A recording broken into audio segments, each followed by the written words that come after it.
Hi everyone. Today we're going to tackle a difficult topic, how to talk to your kids about puberty and the changes that will be coming as they get older. So this video is for parents whose children are nearing puberty, which is probably around 8 to 12 years old for girls and beyond, and 10 to 14 years old for boys and beyond. So what should you do first in preparing for this conversation? Point number one is prepare. Get to know the terms, get comfortable with talking about the changes that happen during puberty. There's also a good balance to be sought here. You need to let your child know that you're available anytime to talk, but it's also really important to initiate conversations too. As a parent, it's your job to try and discuss puberty and the feelings associated with these changes as openly as possible. While you might feel embarrassed or awkward discussing these sensitive topics, your child probably will be relieved to have you take the lead once in a while. It's important to know that just saying, "You know you can talk to me about anything," is not quite enough. You need to take the lead. This conversation can be easier if you're confident that you know the subject matter. So before you answer your child's questions or begin this conversation, make sure your own questions have been answered. If there's anything you don't know at this time, try looking that up. If you're not entirely comfortable having a conversation about puberty, practice what you want to say first and use the correct terms. Practice saying penis, vagina, spots, acne, sweat, smell, period, erection. Studies have shown that kids that know the correct terms are more likely to understand their bodily changes and less susceptible to things like grooming and sexual abuse. Let your child know that it may be a little bit uncomfortable to discuss, but it's an important talk to have. If you want more tips about how to approach this, go to education.gov.scot/parent zone. If there are any questions or concerns about puberty and development that you can't answer, try asking a doctor. Moving on, changes and body image. Making sure your kids know what's going to happen before it happens is essential in so many areas of life. Think of how much we talk about structure and routine.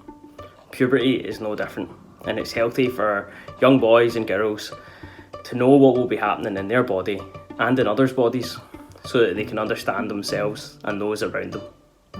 kidshealth.org is a great website that can give you more information about these changes and how to approach these conversations. For kids moving towards puberty, knowing the basics around bodily changes is pretty important. If you think your kids don't know any of the following, then it's good to let them know how they and their friends will be changing soon. Here's a list of basics that's worth considering.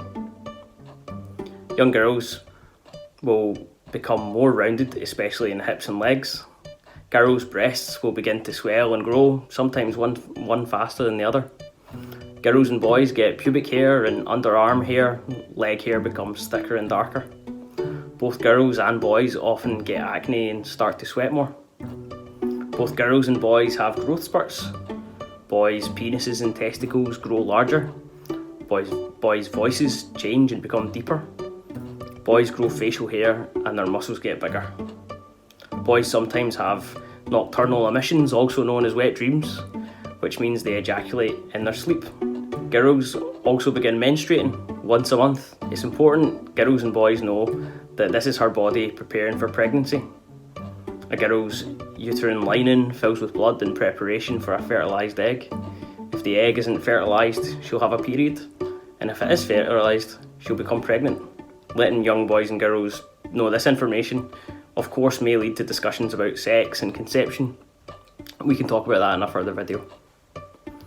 It's just as important to know that boys know about periods as well as girls, as boys need to respect the increased challenge that young women face as they're adapting to this bodily change.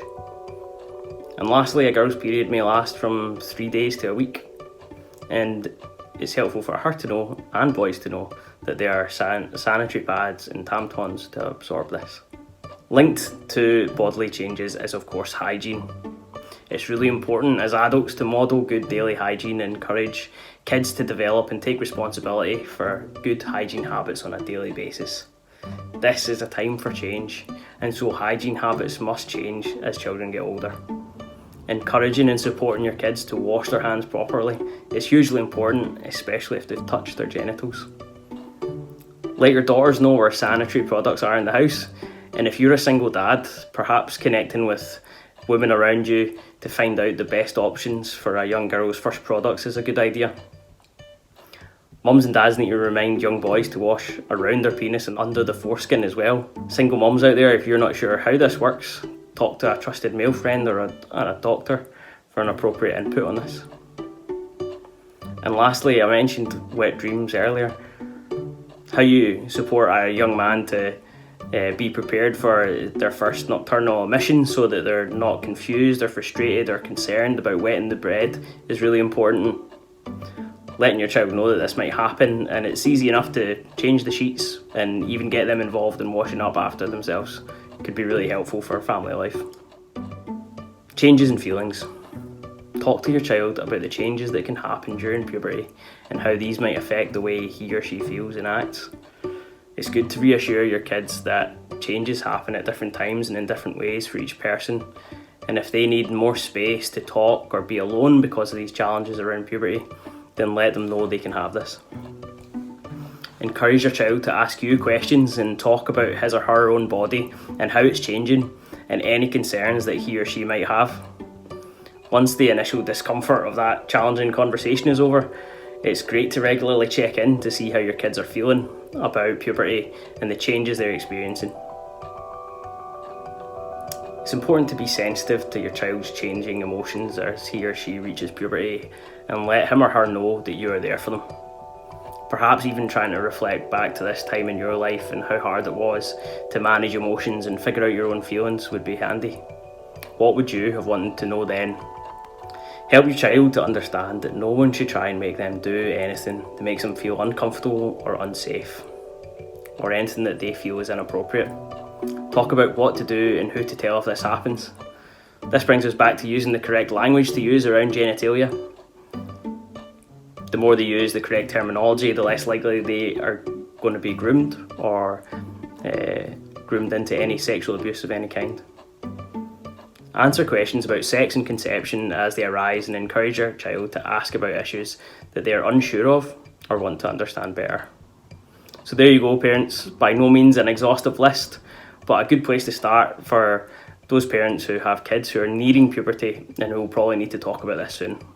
Good luck.